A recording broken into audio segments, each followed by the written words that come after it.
Politicians strive to improve society. For that purpose, they need a way to assess progress.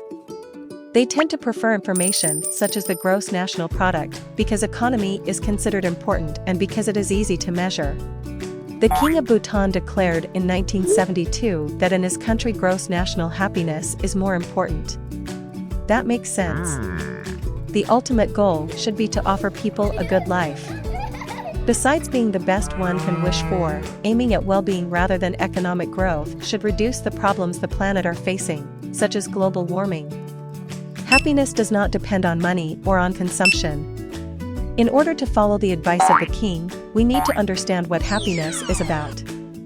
We shall present a brief explanation based on evolution and neurobiology. One useful approach is to consider why evolution added the capacity for happiness to our brains. The more pertinent question is, why do we have feelings? Feelings include an element of something positive or negative, that is, the brain offers rewards and punishment in the form of respectively pleasure and pain. Evolution installed a vast range of functions in the human brain, we shall refer to them as modules. Modules typically depend on widespread nerve circuits, but core circuits are often associated with particular anatomical regions. The modules responsible for pain and pleasure can be called mood modules. They deliver the positive or negative element of feelings. Various other modules activate the mood modules, and these other modules add the specific quality of a particular feeling. For example, you feel lonely if your partner leaves you. This is a very distinct feeling compared to bruising a knee, but the actual negative part, the pain, is in both cases delivered by the same pain module. Similarly, the taste of a cake seems very different from being in love, but the same reward module delivers the actual pleasure. Evolution added feelings to our brains to help us make decisions useful for the genes. Pain makes sure we avoid bad things, while pleasure is there to make us take advantage of opportunities. The idea is to weigh the two types of feelings and choose the action that is likely to yield the most pleasure. For example, if you consider cheating someone, you evaluate the chance of being caught against the possible gain, and, if you are smart, you add other negative consequences such as a bad conscience. There are actually two different reward modules. The system is divided into a seeking module and a liking module. The former stimulates the individual to seek opportunities, while the latter makes sure the opportunities are consumed. The pleasant smell of a bakery activates the seeking module, which causes you to enter the shop. Once inside, the liking module makes sure you eat the cake. Only a single pain module is required for all sorts of negative experiences. The seeking module is based on the neurotransmitters dopamine and serotonin, and is consequently hijacked by substances mimicking these neurotransmitters, which is why amphetamine and cocaine offer a positive experience.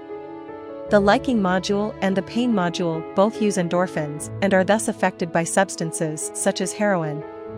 That is, opioid drugs have the capacity to both stimulate positive feelings and inhibit pain.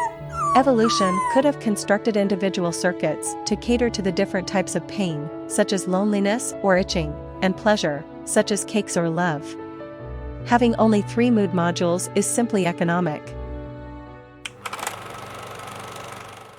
Your quality of life is, put simply, a question of the balance of good and bad feelings. A reasonable pursuit is to make this account as positive as possible when integrated over a lifetime. Focusing on moments of pleasure is not always a great idea. Too much cake and you will probably end up with bad health and die young. It is also important to recognize that negative feelings serves a purpose. Those who are incapable of feeling physical pain tend to die young because they fail to take care of themselves.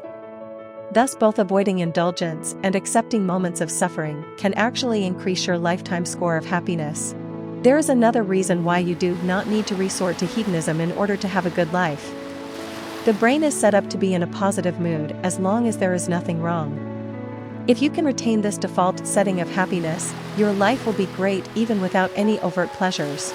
Unfortunately, too many people have their pain module more or less chronically activated. They suffer from unnecessary worries and ruminations, which, if bad enough, is diagnosed as anxiety and depression. For them to have a good life, the first priority should be rid the brain of these negative feelings. Social relations are responsible for both the best and worst of life. Nothing offers as much joy as being in love, while rejection, loneliness, and bad conscience really brings you down. Too much of bad relations can lead to anxiety and depression. Thus, how we interact with fellow humans appears to be the most important factor determining our level of happiness. Traditionally, economic expansion has been the key ambition. This is somewhat unfortunate, because economic success does not necessarily enhance the well-being of the citizens, while it is likely to increase pollution and thus contribute to global warming. Which is why happiness seems to be a better priority. The next step is to find a strategy that improves the score. Unfortunately, it is difficult to measure how people feel. Therefore, even a country such as Bhutan considers factors that they assume indirectly contribute to the well-being of the people.